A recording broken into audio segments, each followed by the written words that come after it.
The incident at Dyatlov Pass.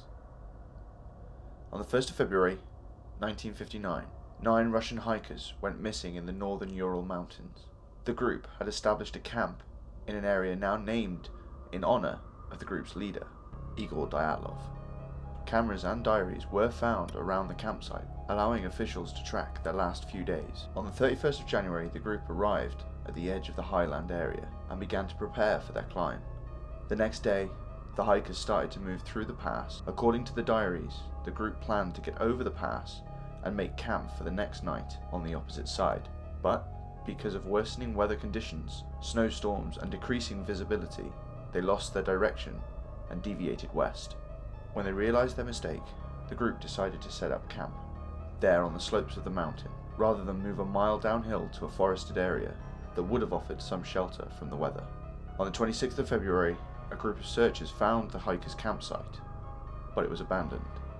The tent had been ripped open from the inside, with some of the hikers' belongings like shoes and clothing left behind. 9 sets of footprints were found leading away from the tent, some wearing only socks or one shoe, and others barefoot. All the prints led towards the edge of a nearby forest, just under a mile away, where under a Siberian pine tree, the searchers found remains of a small fire. This was where the first 2 bodies were found. Both men were shoeless and only wearing their underwear. The tree's branches had been found to be broken up to 5 meters high, which would suggest one of the hikers tried to climb the tree, possibly to search for the camp. Between the camp and the pine tree, the searchers found 3 more bodies, reportedly in positions that would suggest they were trying to get back to the tent. It was determined after medical examination all the currently found bodies had died of hypothermia, and even though one of the bodies had a small crack on the skull, it was not thought to be a fatal wound. It would be more than 2 months until the remaining 4 hikers were found. On the 4th of May, they were found under 13 feet of snow, in a ravine 75 meters deeper into the woods from the pine tree. 3 of the 4 were found to be better dressed than the others, with signs that clothes had been taken from the others who died first, with one of the members wearing the trousers of one of the 2 men found at the pine tree. After the 4 bodies had been examined, the narrative of the incident was shifted. 3 of the hikers had fatal injuries, 1 with major skull damage and the other 2 with major chest fractures. One of the examiners said that the force required to cause such damage would be comparable to that of a car crash, but the bodies had no external wounds associated with the bone fractures. It was as though they had been subject to a high level of pressure.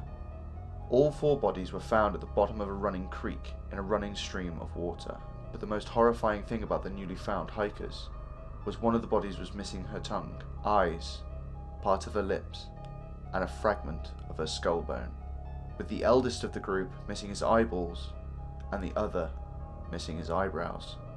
The forensic expert performing the post-mortem judged that the injuries happened post-mortem due to the location of the bodies in the stream. Some speculated the indigenous Mansi people, who were reindeer herders local to the area, had attacked and killed the hikers for trespassing on their land, and several of the Mansi were interrogated, but the investigation indicated that the nature of the deaths didn't support this theory, as only the hikers' footprints were found, and they showed no signs of a physical struggle. One theory is that the group suffered from paradoxical undressing, which can be induced by hypothermia, and it causes the subjects to remove their clothes due to them feeling a sensation of burning warmth.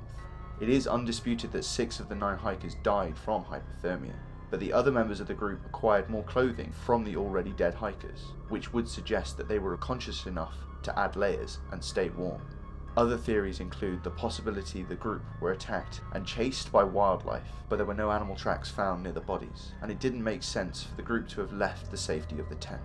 Another theory is that one member of the group was blown away by high winds, and the other members attempted to rescue them, but an experienced group of hikers would not have behaved like this, and if winds were strong enough to blow away a person, it would have also blown away the group's tent. But the 2 most plausible theories were either the possibility that the group were impacted by a katabatic wind, which is where high density air from higher elevations carried down a slope at hurricane speeds, This would have made it impossible for the hikers to stay in the tent, and their best course of action would have been to seek shelter behind the tree line.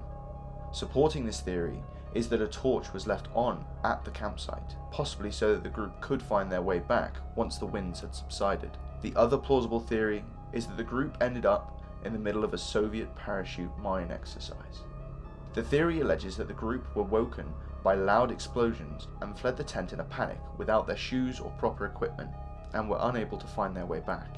After some members froze to death, others took their clothes to keep warm, but were struck by the parachute mines. There are records of the mines being tested in the area by the Soviet military around the time of the expedition. Parachute mines detonate in the air, which causes them to produce signature injuries which are similar to what the hikers experienced, like heavy internal damage, with little external trauma. This theory is also supported by the sighting of glowing orange orbs, said to be floating or falling through the sky within the same area as the hikers, which could be military aircraft or the mines themselves. But what do you guys think? Could the group have been murdered by indigenous Mansi protecting their land, or just happen to be in the wrong place at the wrong time and end up in the middle of a military exercise? Let me know what you think.